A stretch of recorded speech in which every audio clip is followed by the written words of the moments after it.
Да, слышно, видно. Да, отлично. Прекрасно. Хорошо. Тогда давайте еще минутку подождем. Еще должна подсоединиться к нам Маша. Маша, вы с нами? Да, Маша, я вас вижу. Мгм. Хорошо, тогда давайте буквально через минутку начнем.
Hello, friends, once again.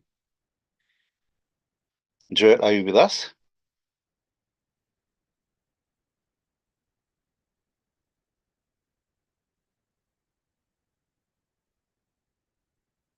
So Dave, today night at NYU Film Hi. School. Hi. And kind of helps each Hi. other. As far as I understand, today we're dealing with one of your most beloved pericopes in the whole gospel, the exorcism, with a lot of topics, that you have raised in your commentary. Okay. If you say so, yeah. You probably remember it better than I do. Yeah. Okay. Let me.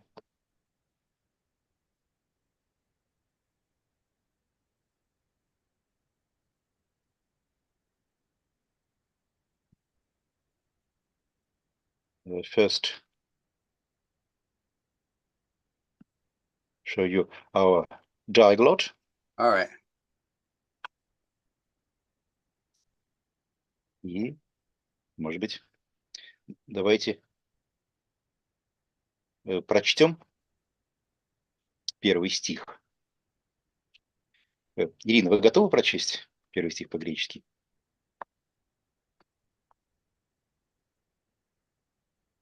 Да. Okay. Kai palen exelton ekton horion tiuru elten dia sidonos eisten talasan des Galilayas. Ana meson ton horion decapoleos. Да. Здесь мы встречаемся с интересной географией. Some commentators think that the very strange way that Jesus goes from Tyre to the Sea of Galilee via Sidon and then the Decapolis betrays the fact that the author of the Gospel was unaware of the real geography of the southern Levant and mixed everything. There's just an error. But probably we can see this strange way as a sort of a symbolic designation for the fact that the whole Gentile regions to the north of the land of Israel proper was covered by this Jesus, one may say, missionary way, because Sidon lies to the north of Tyre, and then if one goes from Tyre to Sidon through the Decapolis, this means going first to the east, and then from east to the south and to the west, a sort of a circular movement, which covers all the Gentile region to the north of Israel. You had, remember, some remarks about this, Joel. Yeah, comparisons like, I don't know, going from, I don't know, Moscow to St. Petersburg, going through by way of Vladivostok or something like that. Yeah. Yes, but the main question is not whether this is geographically best way Yeah. to go from Tyre to the Sea of Galilee, but what is the reason for this strange itinerary? Yeah, I remember now I said that. Yeah, maybe that's right. I guess, you know, the real question is, or one question is, how good their geographical knowledge was in antiquity. You know, not having maps, the sort of maps that we do.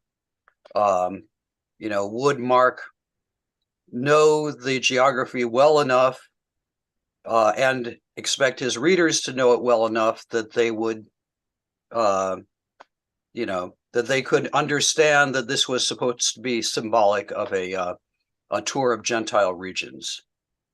So, but yeah, maybe what I said in my commentary is right, that it's deliberately signaling that these are all regions where non-Jews live. Yes, though you do not comment on the, I would like to say, rather circular movement that is probably indicated by this. First north, then obviously east, or at least southeast, and then southwest. Mm-hmm. Do you think that the fact that this particular region is depicted here when Mark wants to show Jesus as journeying in the Gentile lands, do you think that this may be regarded as a kind of a hint at what particular areas were especially important for the readership of the Gospel of Mark? Whether we can understand, regard this as an indication of the area where or for which the Gospel of Mark was written, or yeah, well, that's I think that's an interesting theory. You know, that maybe these are areas that, you know, especially I argued that Mark was maybe written in Syria, and so maybe these areas would be known to Mark and some of those in his community, which I think is mostly a Gentile community. I mean, certainly by the time you get to chapter 8, where we're going to have another feeding, I think it'll be significant that that's in a Gentile area. So the first feeding in chapter 5 was a feeding of Jews, and the second feeding is a feeding of Gentiles. So I think this is a section of the gospel that's, you know, that's dealing with the subject of non-Jews and their relationship to Jesus. Because we just had before this, the Syrophoenician woman who's a Gentile. So it seems to me like there's a Gentile theme in this section of the gospel. Yes, but I must confess that before I started reading commentaries on the Gospel of Mark, had I been asked who were those people who brought the person who was deaf mute to Jesus, Mhm. I would rather say, of course, the Jews. So the Gentile background of the story is we derive it just from the geographical description of Jesus' journey. Yeah. Yeah, I think that's right, that it's not what happens. It's not a particularly Gentile or Jewish thing that happens in the story itself. It's just, the setting is what makes it a story maybe about a Gentile.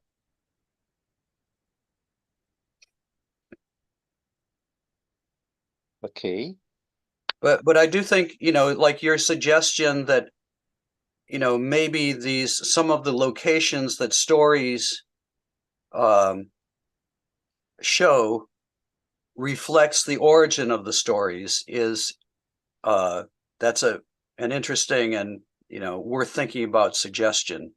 Like, for example, the story in chapter 5 about the exorcism of the Gerasene demoniac, does that story come from that area? And was it a story about how we got our church here? What's the kernel of the church in this area? Well, it goes back to the time of Jesus himself, and he healed somebody here. So I think it's possible to see some of these stories as origin stories of churches in a particular area, that existed before Mark came along and collected them. Yes, and once again, in this story about the Gerasene demoniac, we also have some problems with the geography. So maybe in both cases, the geography is erroneous, not because the author didn't know the real geography of the southern Levant, but in order to reflect some of his, so to speak, geographical concerns. Yeah, it could be that it's a theological geography or a geography. Theological geography, yes. Yeah. Yeah, I think Okay. that's, it's something worth thinking about. Yeah. Is it also important in this respect that this story is not repeated in Matthew and Luke?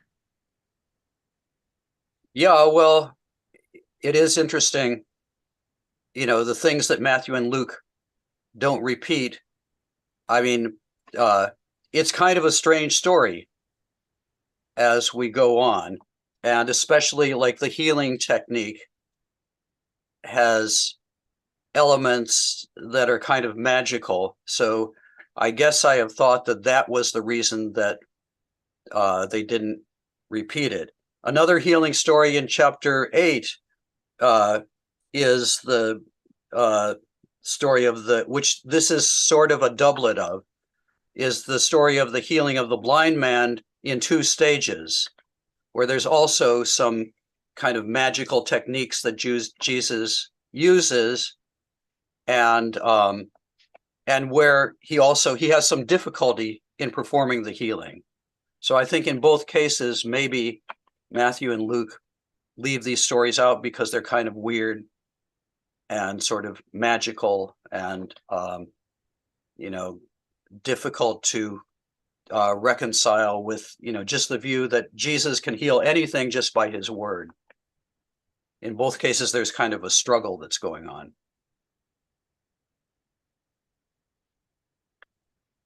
Okay. One more question that also comes to my mind. when we speak about who were they who brought the deaf-mute person to Jesus, who were they in the original tradition, before the tradition came to Mark? Because it seems that we have already spoken about this, that the passages which describe Jesus' journeys from one place to another seem to be editorial insertions by Mark. So even if here in this Markan context, the story seems to be to have place in the Gentile area, was it the same way with its original pre-Markan setting? Yeah, I think that's a really good observation and a good question. And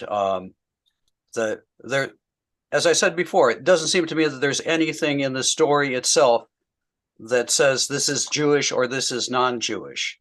You know, so it's a generic healing story, you know, with some rather strange features.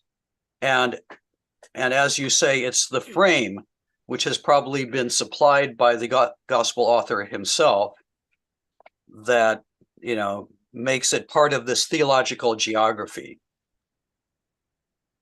So that's Mark's concern, but the story itself probably pre-existed. Are you going to show us something on the screen, because we're not seeing anything? Oh, sorry?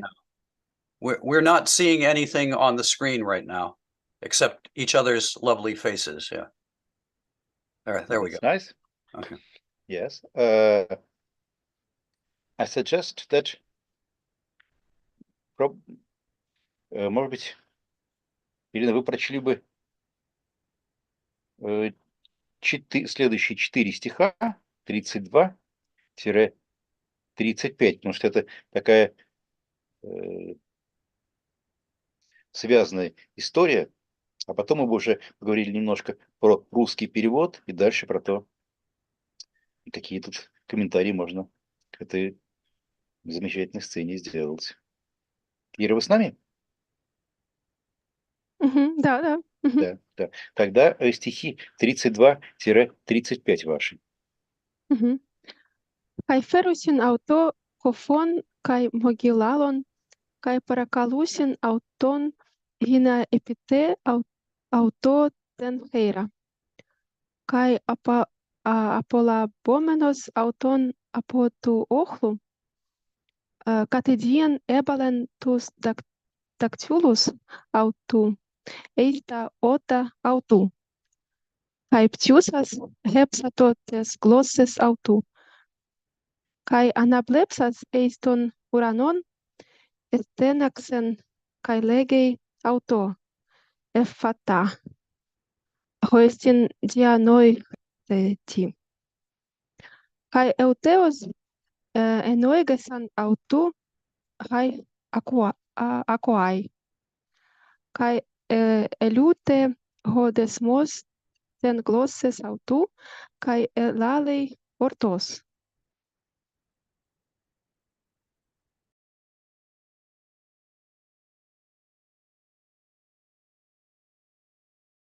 Это шестой тоже может быть, да?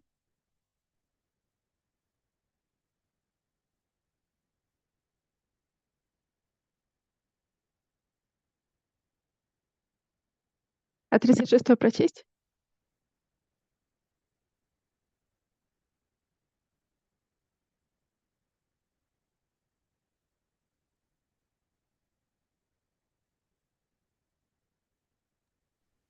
Алло, простите, меня слышно сейчас? Да. Да. А 36-й стих почитать или только до 35? Нет, давайте до 35, потому что там уже начинается следующая тематика, следующая тема тоже у нас рекуррентно повторяющаяся. К нему приводит человека глухого и немого и умоляет, чтобы он возложил на него руку. Иисус отвел его в сторону от толпы. Опять вот постоянно встречающийся мотив того, что Иисус кого-то отводит в сторону от толпы, то учеников, то в данном случае глухонемого. если верить географическому описанию, язычника. Когда они остались наедине, опять та же самая тема, то, что какие-то важные вещи происходят именно наедине, да? Тайный Messianic Secret. Он сунул пальцы ему в уши. Здесь, видите, очень интересное по-гречески выражение «эбелен», да? Мы уже многократно встречались. Тем, что тогда, когда у нас говорится про изгнание бесов, то у нас глагол «балло» употребляется. И чуть выше мы видели тогда, когда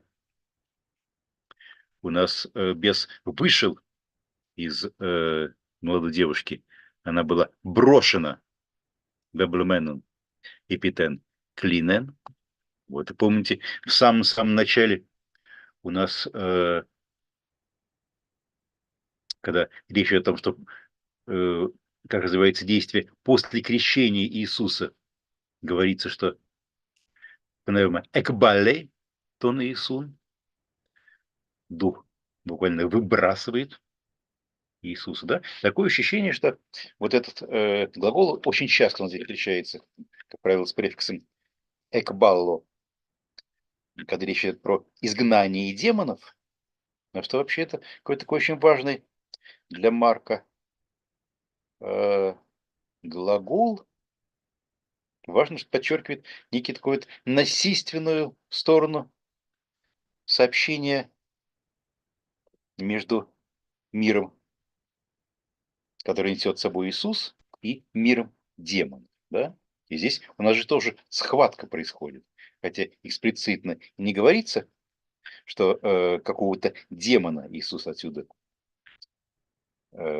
изгоняет из глухого и немого, но явно, что это одна из сцен вот той же самой линии борьбы, противостояния Иисуса и демонов. Отсюда глагол «эбелем». Вот, но, конечно, по-русски сказать «он кинул пальцы ему в уши» невозможно.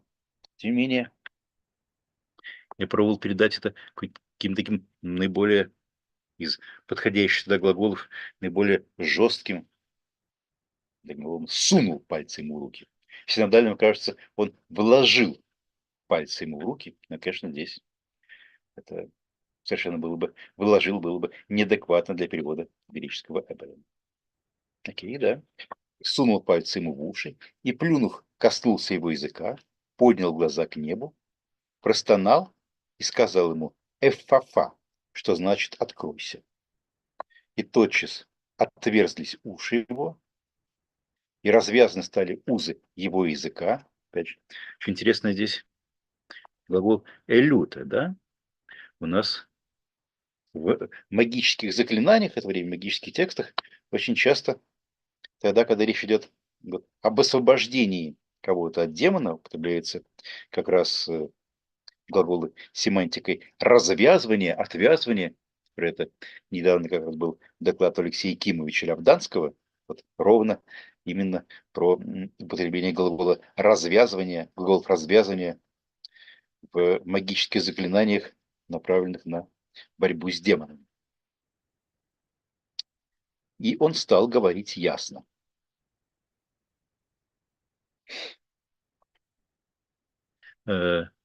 One, before we move to the description of what is going on, and of course this pericope is full of words, full of lexica, which is somehow connected to the magic, to the exorcism, and so on and so on. I would like to look a bit at this FFA, which is especially interesting for me as a semitologist, because some people connect it with the Hebrew nif'al, patach. Some people connect it with, not with Hebrew, but with Aramaic itpa'al.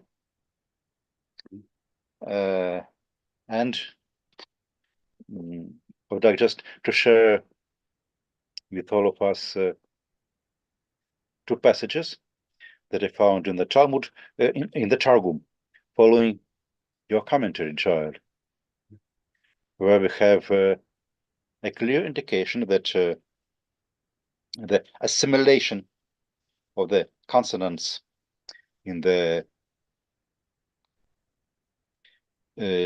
Aramaic hitpa'al, even in this very verb, was quite common. Quite common. Wait a second.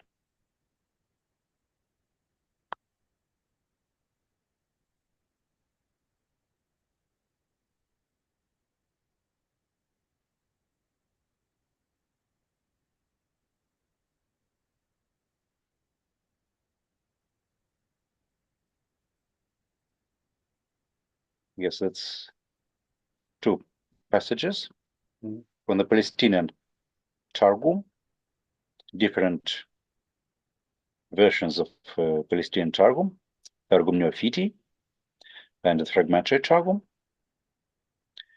Of course, as it is almost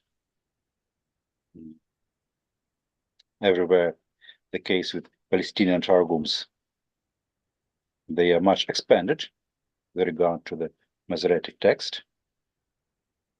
Перед нами два Таргума, оба относящихся к традиции палестинских Таргумов. Таргум Неофити и так называемый фрагментарный Таргум. И среди это Бытие 49.1, вот, и к еврейскому тексту Бытие 49.1, переведенному на арамейский, сюда добавлено очень много всего прочего материала, который часто бывает в Таргумах. В частности, добавлена такая фраза. Именно нас сейчас интересует. Как только тайна была открыта ему, она была скрыта от него. Как только дверь была открыта ему, она была закрыта перед ним. Да. Видите? Мандай патах лех тар-а. Значит, когда были открыты ему дверь, ворота. Да. И теред минех. Эта дверь и ворота были закрыты от него. Вот видите здесь. Это патах. Такая как бы правильная грамматическая сирийская форма. А в параллельном Таргуме, вот в фрагментарном Таргуме из Ватиканской библиотеки, совершенно та же самая вставка, только она описывается как ипатах или эпатах. То есть уже с уподоблением ассимиляции, которая произошла. Вообще ассимиляция в арамейских возвратных породах — это вещь частая, но здесь просто красиво, что происходит ровно с тем самым глаголом, который здесь встречается у нас в Марке. I would like to thank you, Joel, because the mentioning that we have epatach in the fragmentary Targum of the Vatican Library, I took it from your commentary. It was very interesting for me. I see. It's an interesting passage, isn't it? Because in the Bible itself, it just says that a mystery was revealed to Daniel. But here, the Targum expands that and wants to emphasize for some reason that it was just revealed for a moment to him, and then the revelation was cut off. So, I mean, I think it's interesting just in itself. Yes, it's interesting because of its importance for our knowledge of the paradigm of the verb patach in Aramaic. But it also, though it came to my attention because of this morphological features, I suddenly saw that it's so close to some topics of the gospel we are reading. Mm. The mystery that is Yeah. both revealed and hidden. Hmm. And then the same thing said through the language of metaphor. This is the same combination of revelation and being hidden that permit the Gospel of Mark. And take into account that the early Targums, of course, they were a bit later than the Gospel of Mark, but they probably may have inherited some features of the Jewish mentality, Jewish mystical mentality, which independently was somehow reflected in the Gospel of Mark. Yeah, that's very interesting. I mean, I do think that Daniel, is a book that has influenced Mark a lot. That's Genesis. That's Genesis. Oh, this is Genesis. Oh, right. Yeah. All right. That's just Genesis 49. All right. Well, Genesis has also influenced him. Yeah. Yes, Okay. definitely. Genesis influenced all of us.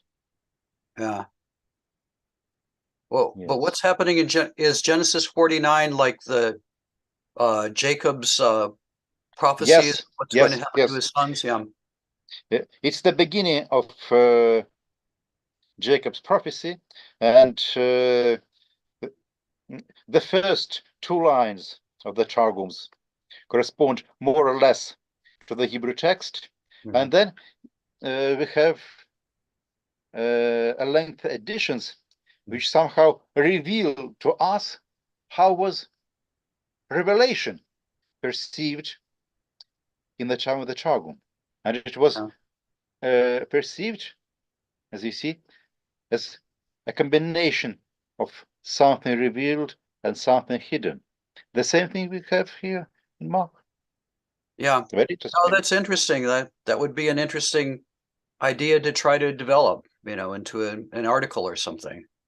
That's okay. We have a lot of ideas imagine in our seminars that are worth developing into separate articles. Yes. Let's pass them down to the students. Yes, we have a lot of students at our seminar today. Okay, I close the Targums. It's a very interesting passage, really. As I close the Targums, and we return to the text of Mark. Return to the text of Mark. I mean, I do think it's interesting. Mark has more Aramaic than any of the other Gospels.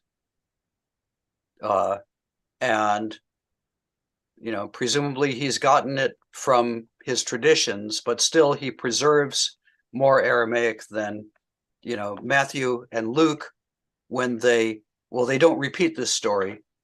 But even with some of the stories that they do repeat, sometimes they eliminate the Aramaic. So I yes, it's also important that in Mark these Aramaic sayings, we encounter them exactly at some most important places.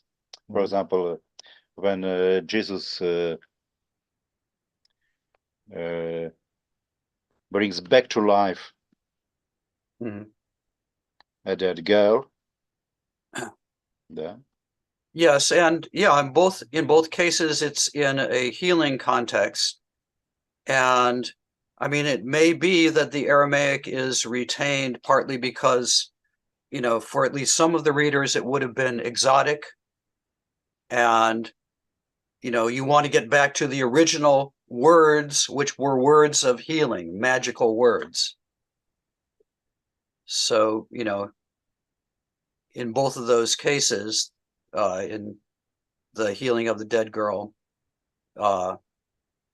and here, the retention of the Aramaic, may be significant, not only for what it says about the author and his linguistic world, but also for just the overall impression of, this is a numinous act. Yes, and of course, as concerns the cry of dereliction, also That's right. this is the culmination passage, and it also contains an Aramaic loan word. Well, yeah, I think that's important. It's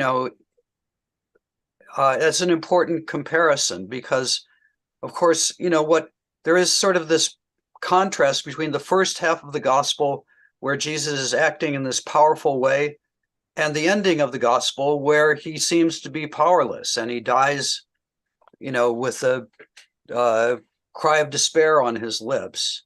But I think in Mark's, sort of that sort of inversion is significant for Mark, that somehow it's in Jesus' powerlessness that the power of the gospel is manifested.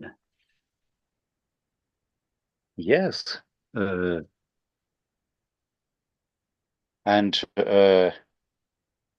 when I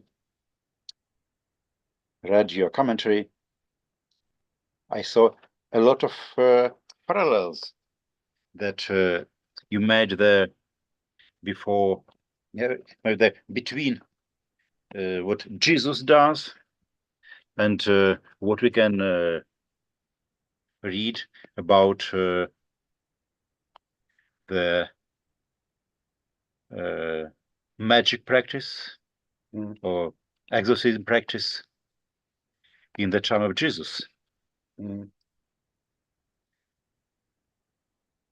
I mentioned already the usage of such words as ballo.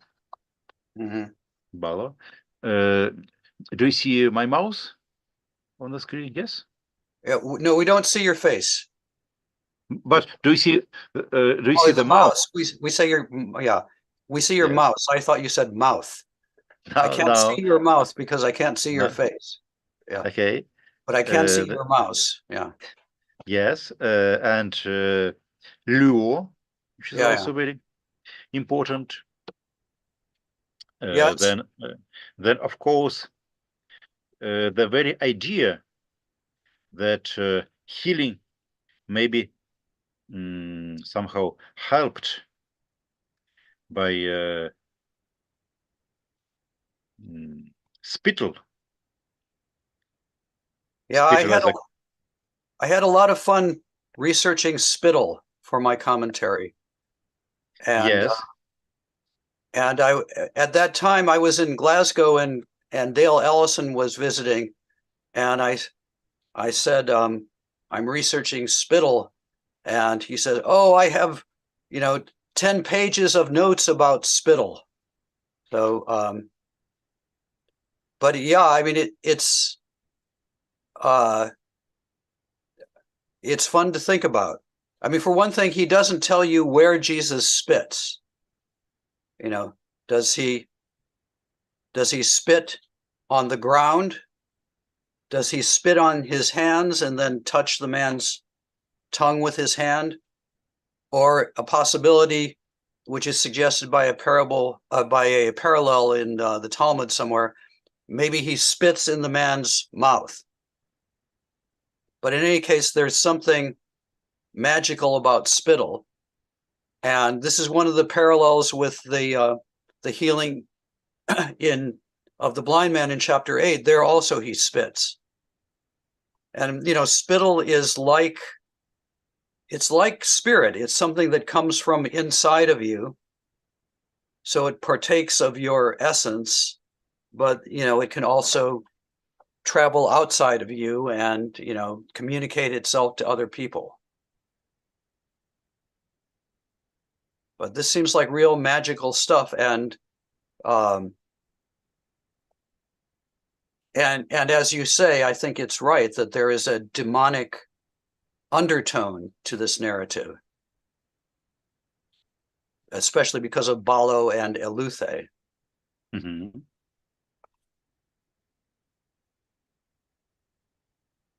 And also, Eleuthe ho desmos, that the bond of his tongue was loosed. Yes, exactly. And then also, as far as I remember, the use of the verb stenazo can also be regarded as a kind of reminiscence of exorcistic practices of that time. Yeah. Yeah, I mean, it's a release of breath. Yeah. So it probably does invoke this whole world of, the spirit and spirits and things coming from inside of you that can have a good effect on the outside. So, in the last passage we learned, I haven't thought of this before. In the last passage we learned that it's not what comes from outside that defiles, but what comes from inside. But here we learn that what comes from inside of Jesus can sanctify and can heal. I understand it. So I think that the juxtaposition of these two narratives, of these two passages, may Maybe. have some inner play with the topic of something coming from inside. Yeah, I don't think I ever thought of that before, but this is also an idea that one of your students should develop. Okay. Maybe. We have many students with us, and probably some of them might be interested in looking in more details at some peculiar features of the Markan narratives. Of course, if some of my students had asked me what text from the New Testament is most interesting from the point of view of research, I would answer that probably the Gospel of Mark.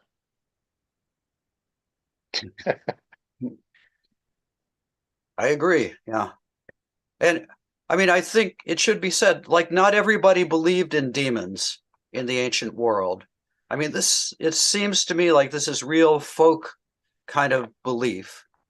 And, there were different, if you read medical texts, they had a completely different approach. They didn't believe that, sickness comes from things invading you from the outside.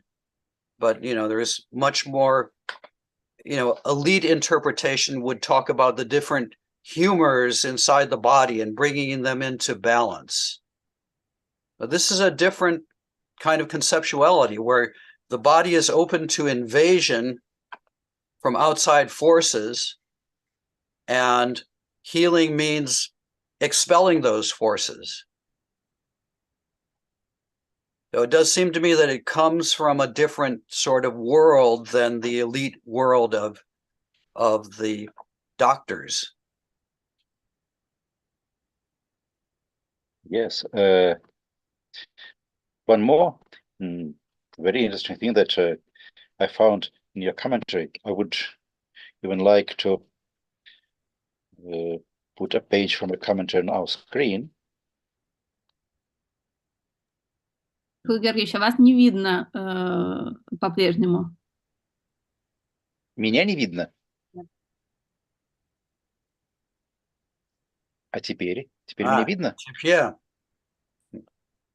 Okay. Now we see your mouth. Good. Face to face. Face to face, Like yes. Moses and God, yeah. Yes, but do you see your own commentary? Yeah. It's a very interesting thing, which of course comes from the much later time. But this today, while reading your commentary, this was the first time when I heard about this. The churches in Milan and Rome from early times performed in their baptismal liturgies a ceremony known as aperture, opening, in which the bishop applied his spittle to the candidate's nose and ears and said "Epheta." Of course, this is a very late tradition, but it's interesting that we do not know when it originated, but it somehow connects this this healing a person from being deaf and mute Mhm. to baptism, to Mhm. entering the Christian community. And even though the rite itself seems to be quite late, the idea of linking this passage to baptisms, to entering Christian community, may go to some quite early tradition. Yeah, I do think that's interesting, and that baptism, I mean, there's lots of evidence that baptism had kind of an exorcistic dimension to it, and that was known in the church, and you see, similar imagery sometimes even in Paul's letters. There are passages which scholars think come from baptisms, which talk about moving from darkness to light and, escaping from the shackles of the devil. So I think probably these ideas continued in baptism for centuries and even into modern times. Yes. Okay, I put back our diaglot back to screen. I mean, I think, just to mention, for students and scholars, I do think that one could write an interesting monograph, not just an article, about the exorcistic dimension of baptism, from starting with New Testament and going on into the early centuries. Okay. I need to conduct the rest of our discussion from the street, but Maria would be here as someone who would lead our seminar for the rest of our today's meeting. Маша, вы с нами? Да-да-да, я здесь. Окей. Тогда я... Текст. Что-что? Я могу заменить свой экран на свой экран, если нужно. Как вам удобно? Как вам удобнее? А вы хотите оставить свой?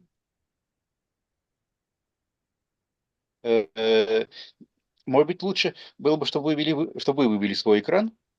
Хорошо.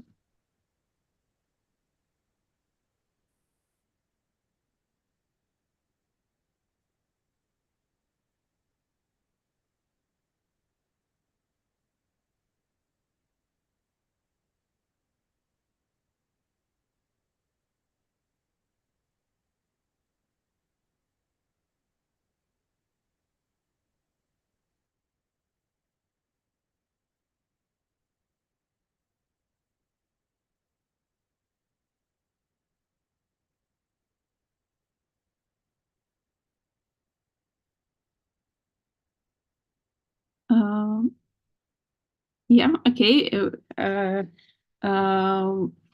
We can continue.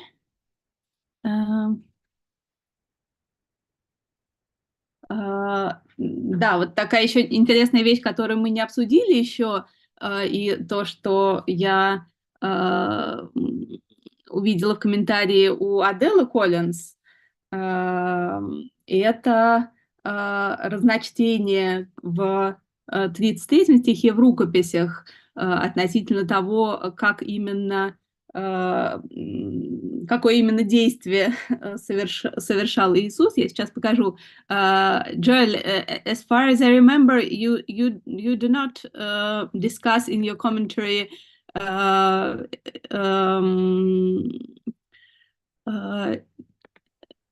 differences, different readings in the manuscripts for verse 33. I found it in the commentary of Adela that there are many variants in respect where Jesus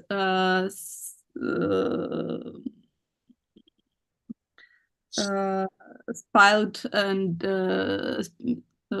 spitted, and so how it was, how everything was done here. So I offer to look.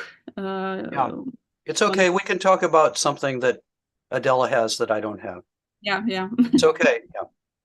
Yeah, so this is manuscript 0131, Mhm. and it has Eptesen Aestus Dactylus autu.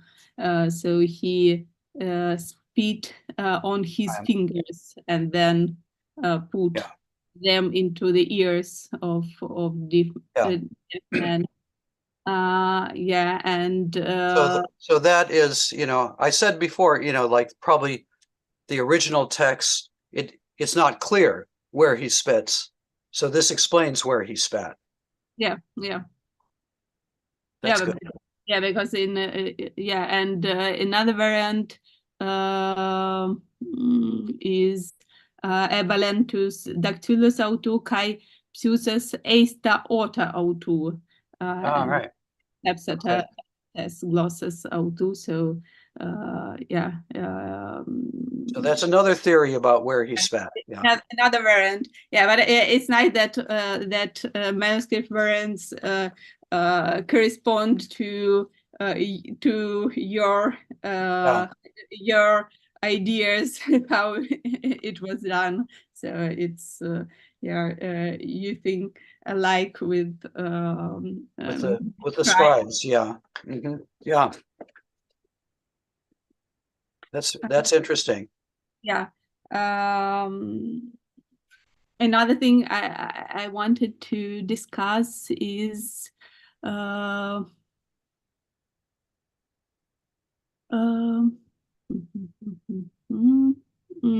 is this elutero desmostes glosses autu. You mentioned that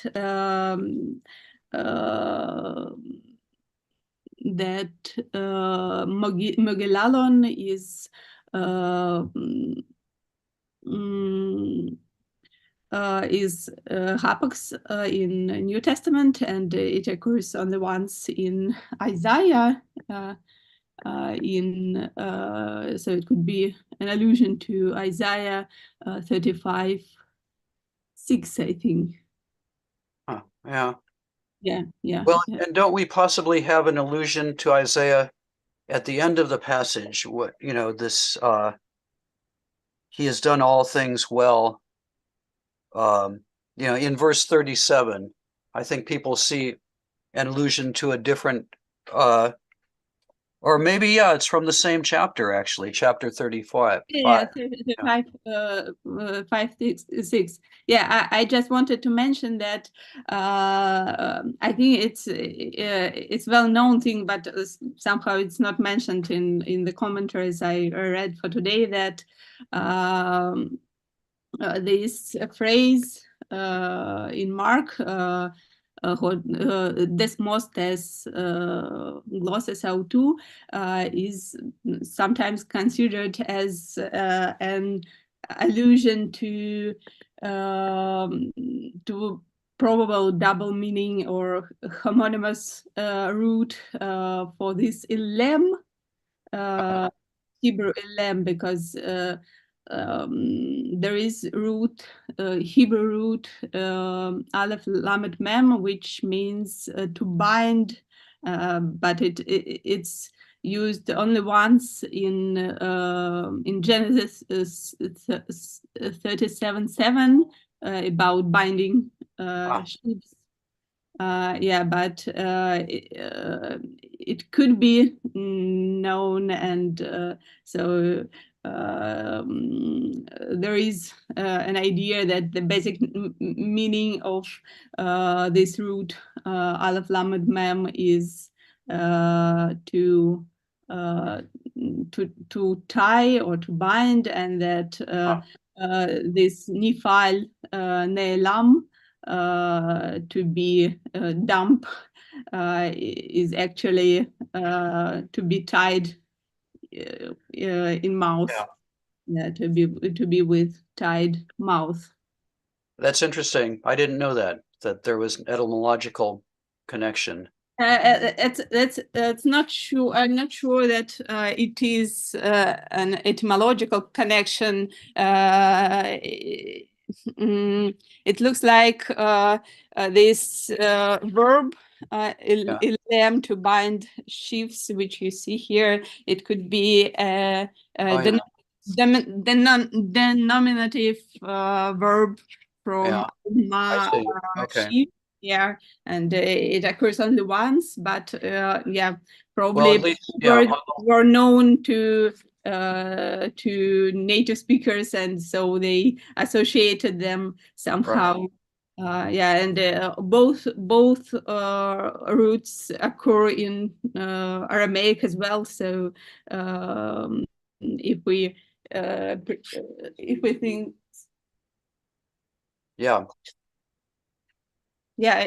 we think that the background was Aramaic, so it also works. Yeah, that's interesting. Or in English, it's not politically correct. Sorry? We don't say dumb anymore. We say mute instead, because just a word to the wise. Yeah. Okay. But that's very interesting. Yeah. Yeah, so maybe it's some sort of playing on this magical vocabulary and some sort of allusions on this Hebrew background. I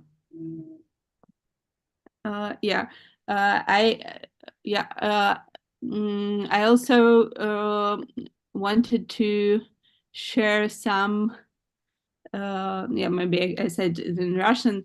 Вот в комментарии Аделы еще приводится много разных интересных параллелей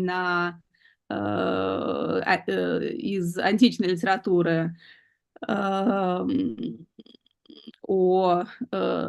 том, каким образом использовалась слюна в качестве медицинского средства, и, да, соответственно, в каких случаях она применялась. Вот она приводит разные отсылки на, например, естественную историю Плиния, где он сообщает о том, что вот слюна использовалась, считалось, что она как-то отвращает колдовство и используется в качестве лечения против эпилепсии и разных других вещей. Вот, пожалуй, наиболее интересный, наверное, такой любопытный пассаж, который она приводит, это пассаж про такой параллель, да, это пассаж из Светония, из жизнеописания Веспасиана. Вот здесь да,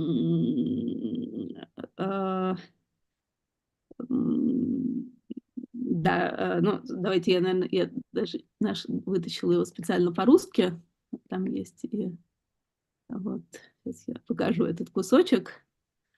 Вот, мне кажется, что любопытная очень параллель. новому и неожиданному императору еще не доставало, так сказать, величия и как бы веса, но это вскоре пришло. Два человека из простонародья, один слепой, другой хромой, одновременно подошли к нему, когда он правил суд, и умоляли излечить их от немощи, как указал им во сне Серапис. Глаза прозреют, если он на них плюнет, нога исцелится, если он достоит коснуться ее пяткой. Немало не надеясь на успех, он не хотел даже и пробовать. Наконец, уступив уговорам друзей, он на глазах у огромной толпы попытал счастье, и успех был полным. Да.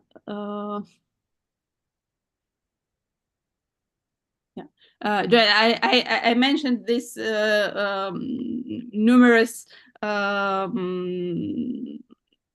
parallels from Greek and Latin sources about using speed as a healing mean. What do you think about these parallels?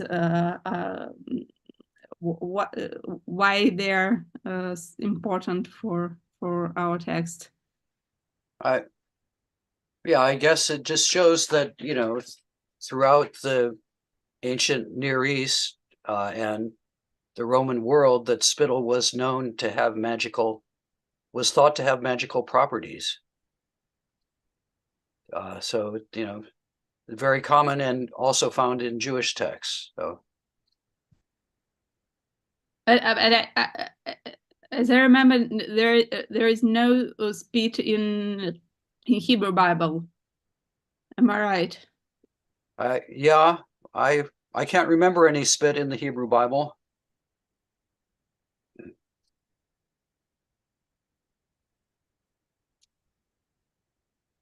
But I think there are passages in rabbinic literature. But I can't call them to mind right at the moment. But there's a lot of magic in the Talmud, and yeah, it's really interesting. Yeah, for me, this parallel from Suetonius was very, very sound, and it has very, very clear parallels with these people who go after somebody who they consider as having power, and it's nice that here it is an emperor, and he somehow is compared to, it can be compared here to Jesus. No, that's very nice. Okay.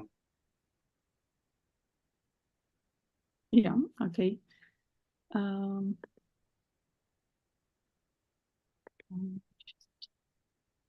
second. We can go back. What was what did you give in the Russian there? Was that the same passage from Suetonius, or?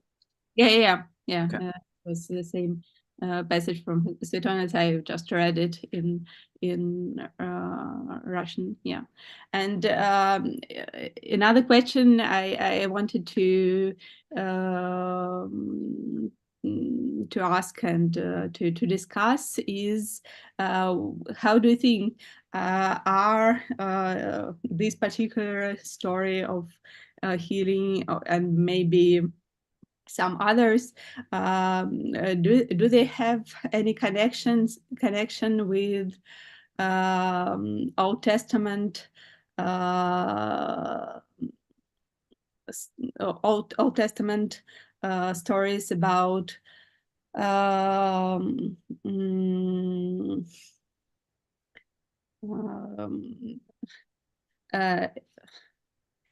about initiation or of prophets? I see, I just in this story I see very clear allusions to, first of all, to Isaiah 6 and Okay. to, Yeah. yeah, to seraphim who touches Yeah, mouth touches the lips, of the prophet, of the prophet, and I think there are very clear parallels with this text, and I can just maybe show it. It's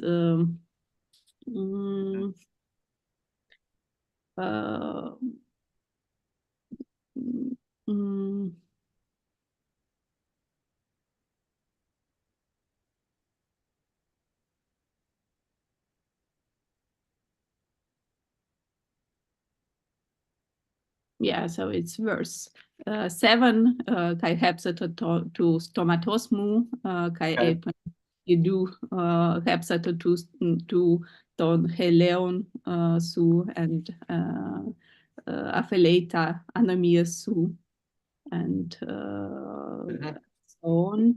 And then it's again about those who can listen, who has ears and can listen, and those who do not have. Those who have eyes and can see, and before that, the prophet is calls himself as one who has not unclean lips. Like akatota hele echon. And other parallels are in other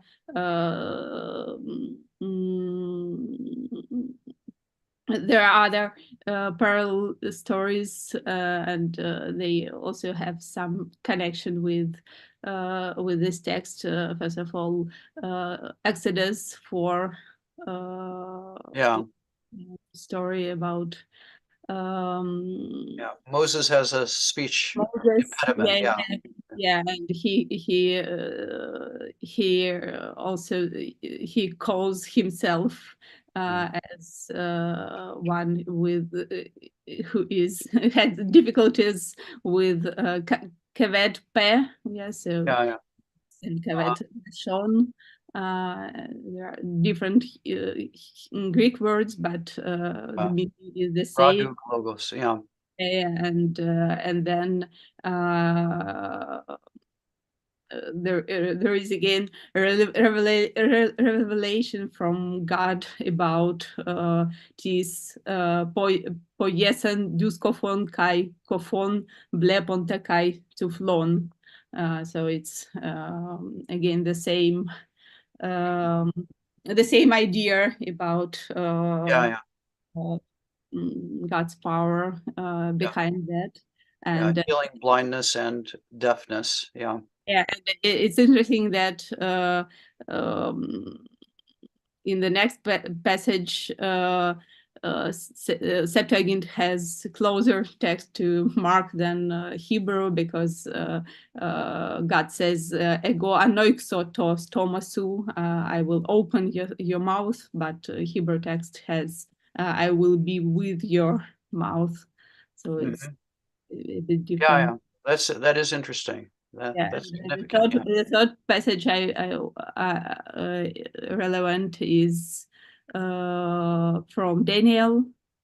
So it's a revelation of Daniel in chapter 10, and it's again hos homoiosis heros anthropo hepsato to mu ton heleon kai enoixato stoma to mu kai lalasa. So he touched my lips, and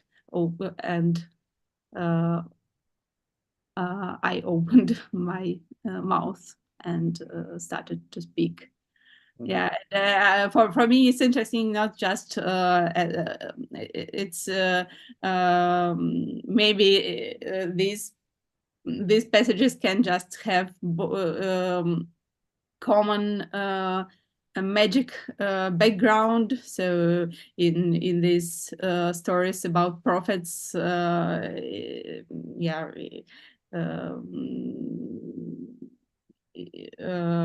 maybe some magic ritual can be in mind as well. Well, yeah, But it's also interesting that after these stories about healing in the gospel, those who were healed or those who saw it, they also become to to speak and to prophesy about Jesus. yeah, no, that's what I was going to say, that, you know, at the end of this passage, Jesus tells him not to say anything, but he goes out and he tell, you know, the more he commands them not to speak, the more they speak. And so, but one, you know, even though he's disobeying what Jesus told him to do, one can't imagine that that's a bad thing, actually, because he's spreading the word about Jesus. And it's similar to what happens at the end of the Gerasene demoniac story. He tells him just to go back to your family, but instead he becomes like a missionary, you know, for his whole area. So I think, you know, the connection with these prophetic stories that you point out, there may really be something there. So I think that's a good insight, which I don't think I saw before.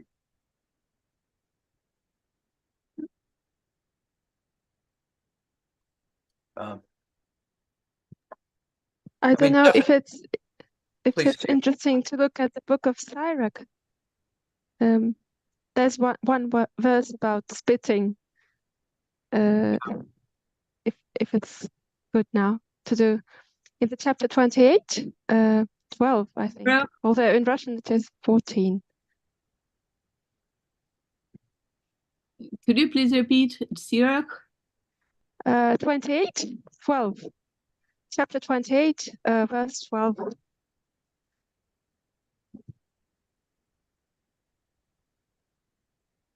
If thou blow the spark, it shall burn. If thou spit upon it, it shall be quenched. And both these come out of thy mouth.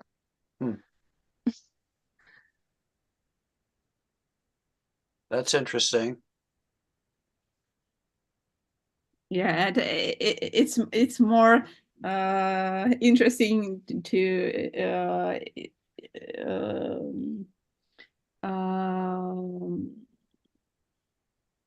it's close to what you were telling about that everything what goes from inside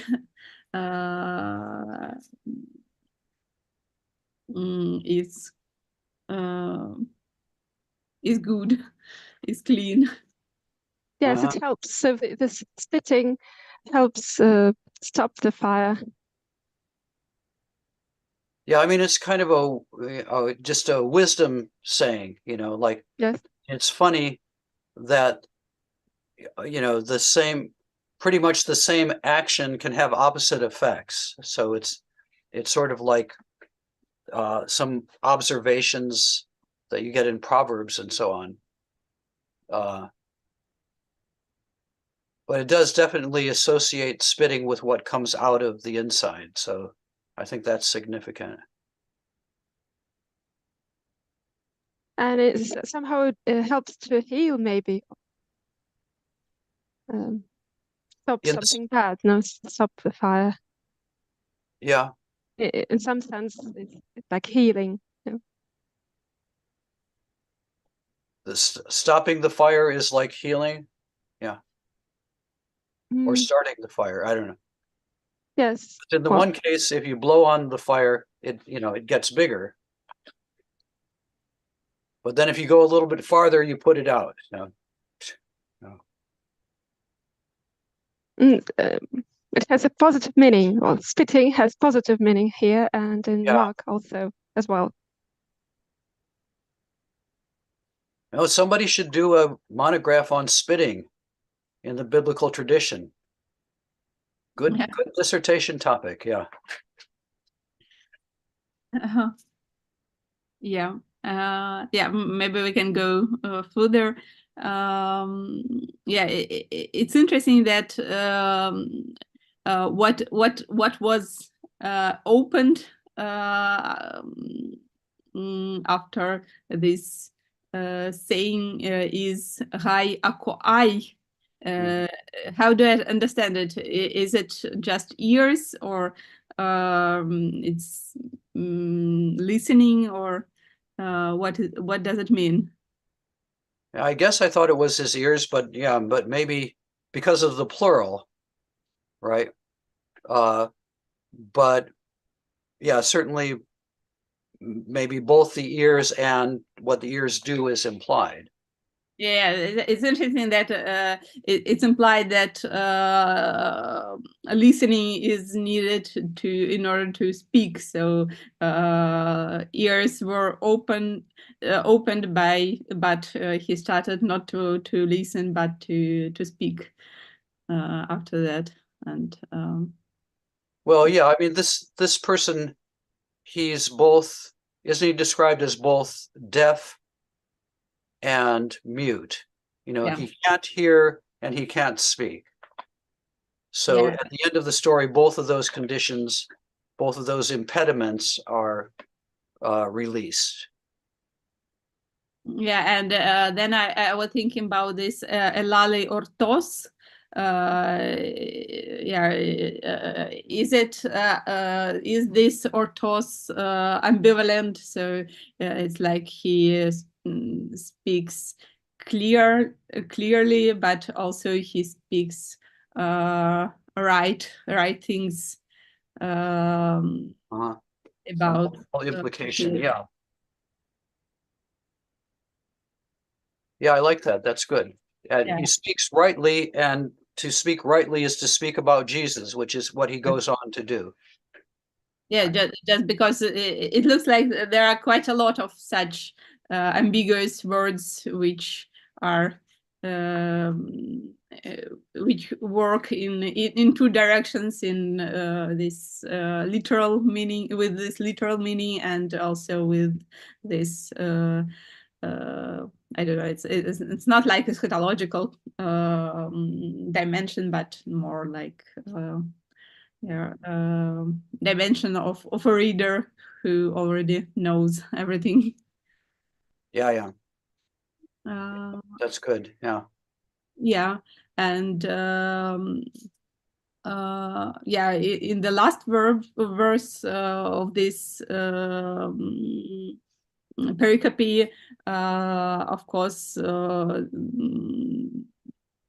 yeah, probably the most interesting phrase is this kalos panta pepoiken. And there is clear allusion to Genesis, as you probably already mentioned it, but I think we can look at it. So it's... I'll be right back. Maria, we haven't Turn read off my- the last two verses. Что? Не прочли, да, правда, не прочли два последних. Почитаем. Я да. Знаете греческий? Kai diestelato autois hina medeni legosin. Hoson de autois diestelato autoi malon perisoteron hekeruson. Kai hyper perisos exeplesonto legontes. Kalos panta pepoieken. Kai tus kofus poiei aquein. Kai tus alalos lalein. Да, спасибо. И еще я хотела, если можно добавить, add something to the verse 35, that in the Russian translation we have only this first meaning of speaking right. Well, only Literal meaning. yes, the first meaning, not Ну да. the second as well. Я не понимала. In the translation of Mikhail Georgievich, there's only the first meaning of speaking clearly, only clearly. Yasna is Okay. clearly, and not speaking of Jesus, of speaking of the God, Right. Okay. speaking right things. So, Да, но мне кажется, что это такие амбивалентные вещи, их очень сложно в переводы вносить, к сожалению. Да, мы уже много раз с этим сталкивались, что, к сожалению, приходится выбирать один вариант, а другой отправлять в примечание. Да, это недостаток перевода. Но начал говорить правильно, например, было бы как раз амбивалентно. Кстати говоря, интересная мысль, да. Если он стал говорить правильно, да, как правильные вещи. Давайте добавим. А как интересно делают английские переводы в этом месте. 7:33.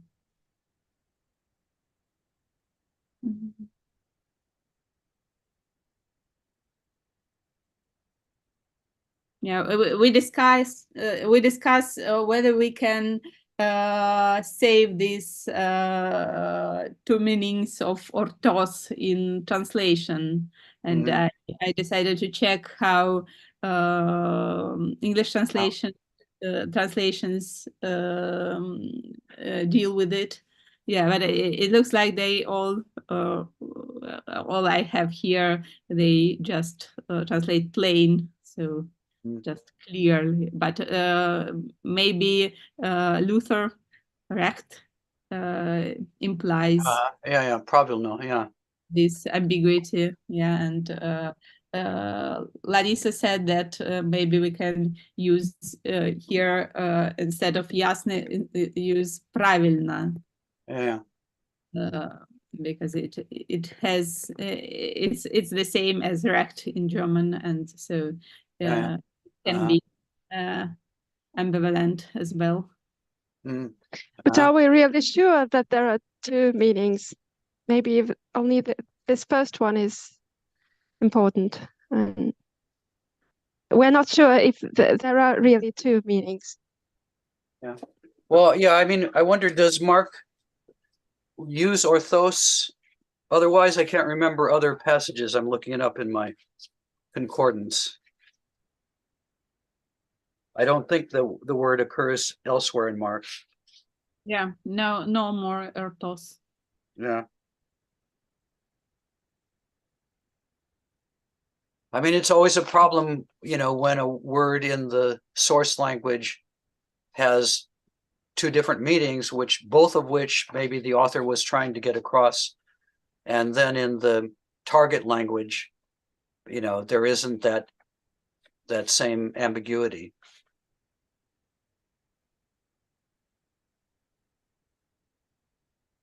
But I definitely think, there's an allusion to Genesis, the first few chapters of Genesis here, and that would have been a known passage, and even people who didn't know the Bible very well would know that God had made everything, and he found it good. It was very good. Yeah.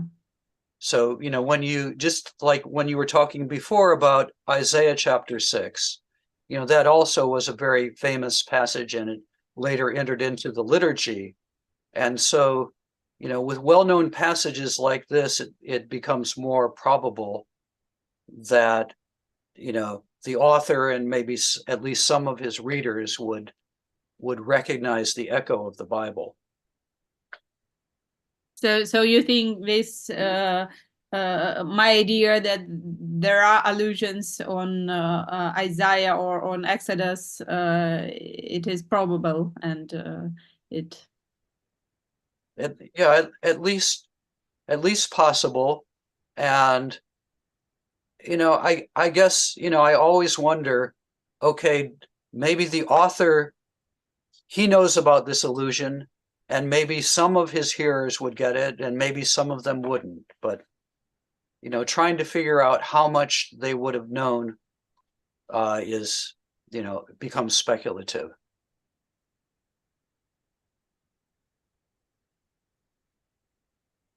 Yeah, but it's true that since there are so many allusions on both on Isaiah 6 and on Exodus 3:4, and I think these chapters should be very well known to the readers. It's just impossible that they were not acquainted with them. Yeah, I agree. Yeah. And moreover, since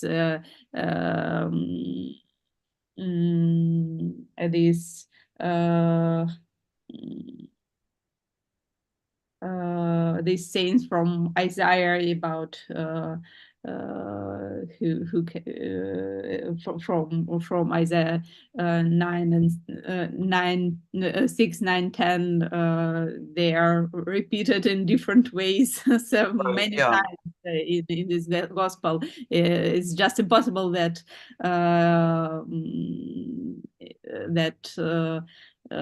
they knew only this saying and not the context. But yeah, who knows? Maybe it was saying that circulated somehow in testimonies, and yeah.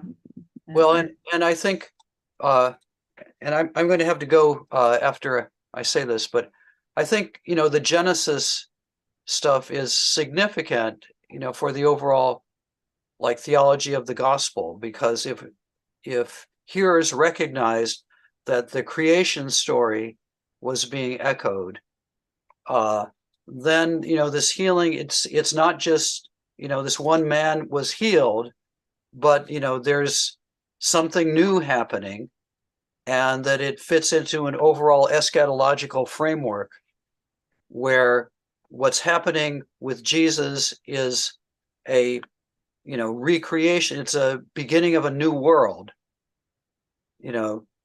just like the beginning of the old world, so I do think that fits into the overall kind of apocalyptic background of the gospel. So it's like a creation of a new man. Yeah, Urtzeit und Endzeit, that the end is like the beginning. And we see that in various ways, partly through the echoes of the Moses story, but also even going even further back, that the new world that Jesus brings into being is it's as radically different, and it's as radical a conquest of chaos as happened in the beginning of everything.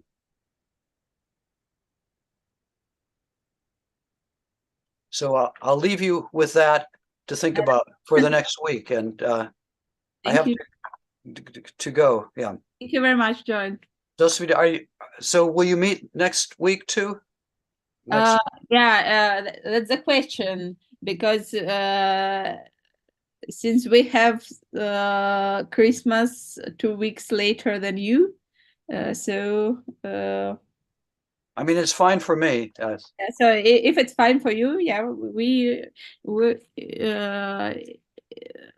it's still working time for us, so okay, good. Yeah, okay, to meet next time, and then probably we'll have 2 weeks of holidays.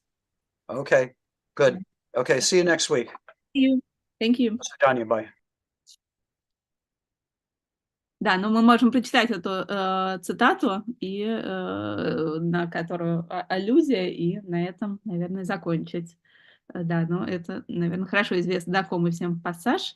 Да, я могу по-гречески прочитать. «Кай эйден готеос та панта госа эпоесен, кай иду кала лиан, кай Да, но дальше уже не обязательно, да. Увидел Бог все, что он сделал, и вот это очень хорошо, даже слишком хорошо. Вот, и да, это, конечно, действительно очень кажется, что тоже такая очень явная параллель с вот этим «колос панта пепоикен», да, то есть они говорят, используя вот эту вот аллюзию на книгу «Бытия». Да, соответственно, как говорит Джоэль, перенося это все в такой эсхатологический контекст нового творения.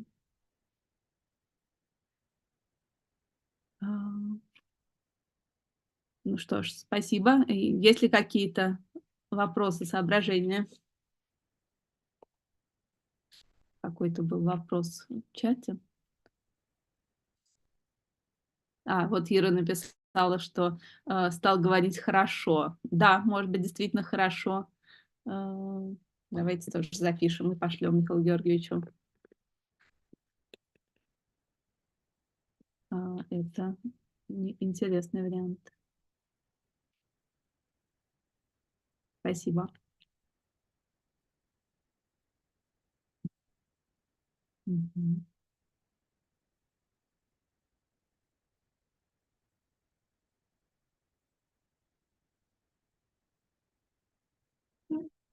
Ну, хорошо. Если нет никаких соображений, то можно на этом заканчивать. Спасибо. Спасибо. Всего До свидания. Спасибо, до свидания. Пойдем обдумывать услышанное. Спасибо. До свидания.